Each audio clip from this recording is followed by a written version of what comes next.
Okay, good morning everybody. We will now see a PLC program to sort parts for quality control on a conveyor belt. Let us assume that the parts are moving on a conveyor belt like this, and we have a detector here to detect the number of parts crossing through it. Suppose the first part crosses through it, the detector detects it. The second part passes through the detector, it is detected by the detector. Then we have a solenoid gate here which will be open. Okay, so our problem statement here is to detect the 1000th part, and it has to be taken for a quality check. So our problem statement as given here is parts are moving on the conveyor from one process line to another with a constant speed. Out of 1000 parts, one part is taken out for quality check. So we are going to implement this automation using PLC programming.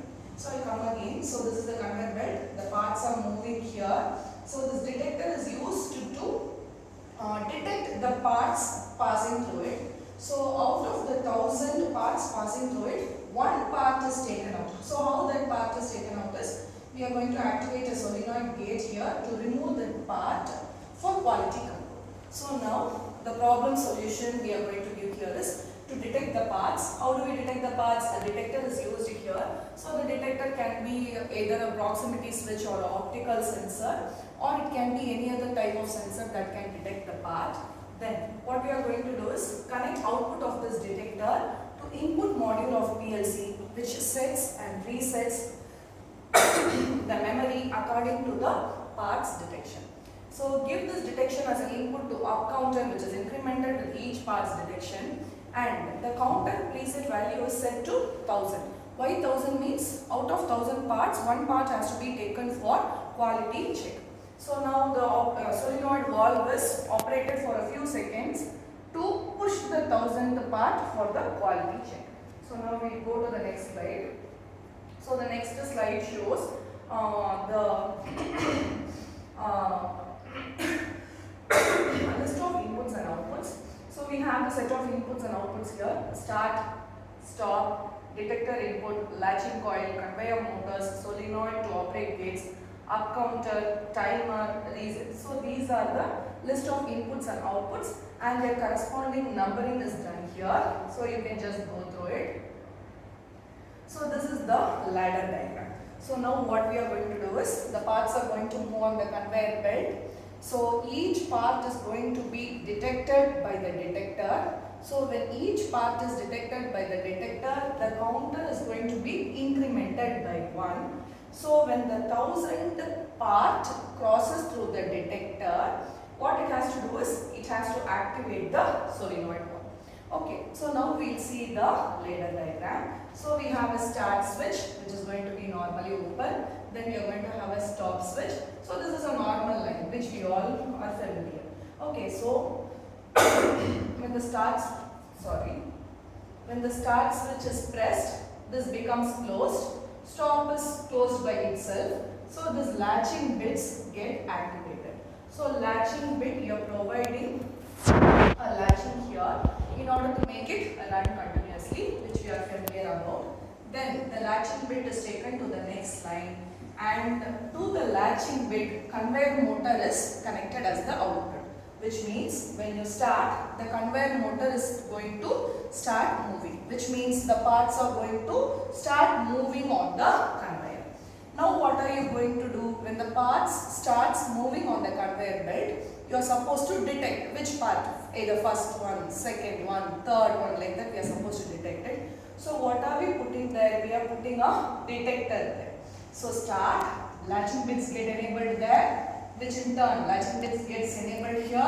Motor starts, motor starting. So you are supposed to operate the detector as well. Okay, so the detector, what happens is, when the first part passes through the detector, this detector becomes closed.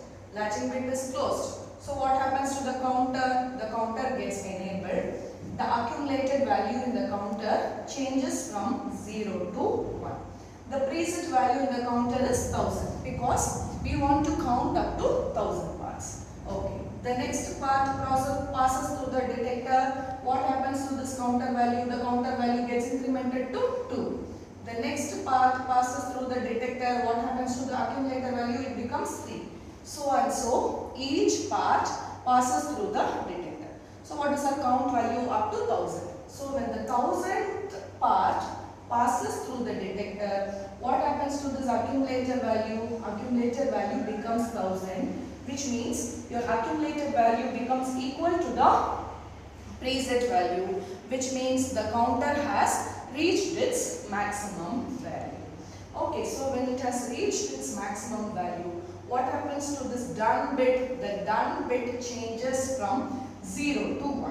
What happens to the done bit? The done bit changes from 0 to 1. So we see here the counter's done bit is present here. What happens to this normally open done bit? It becomes closed. So on 1000th count, the done bit of the counter becomes closed. Here it is latched bit, so obviously it is closed. So what happens to this rung? This rung gets enabled, which means this solenoid is activated. So as we saw in the previous slide, this solenoid gate, what does it do? This gets activated and it is going to push down the 1000th part. So the solenoid gets activated, which is going to push down the 1000th part. And what are we going to do? This solenoid, how long should it stay in the pushed position? For that you are putting a timer here. Suppose you are putting a timer here for 2 seconds. Okay, so the timer base is 0.1, preset is 20.